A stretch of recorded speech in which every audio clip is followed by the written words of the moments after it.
कौन से गांव से आए आप लोग? राहुल से। राहुल से। अभी दूसरी बार आ रहे हो ना? पहली बार क्या तकलीफ थी आपको?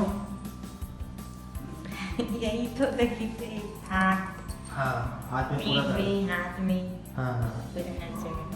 तो अभी कैसा लग रहा है आपको? ठीक है। कहीं दर्द वरद? हाँ? नहीं, अभी तो दर्द नहीं। हाँ। अभी कंधे वंधे में कहीं जहाँ हाथ में पूरा दर्द आता था वो खत्म हो गया पूरा? खत्म हो गया। अभी अच्छे से देख लिए। एक हफ्ता बीच में काम करे तो कोई दर्द वरद था?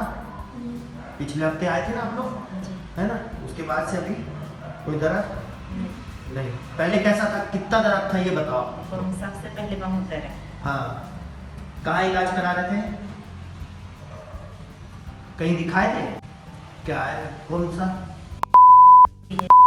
दो जगह था। हाँ। दो तो जगह। दवाइयाँ कितने लंबी चली वहाँ पर? 2 माह तक चला। 2 माह तो पर भी ठीक है। ठीक नहीं हुआ, है ना? तो अभी दवाई वो खा रहे हो कि बंद कर दी वो वाली? अभी तो नहीं। ठीक है। अभी अच्छा है, ठीक है, कोई तकलीफ तो नहीं? नहीं। ठीक है। चलिए, कौन सा गांव बताए थे? राहुल। अपना नाम बता दो। कमलेश्वरी। कमलेश्वर।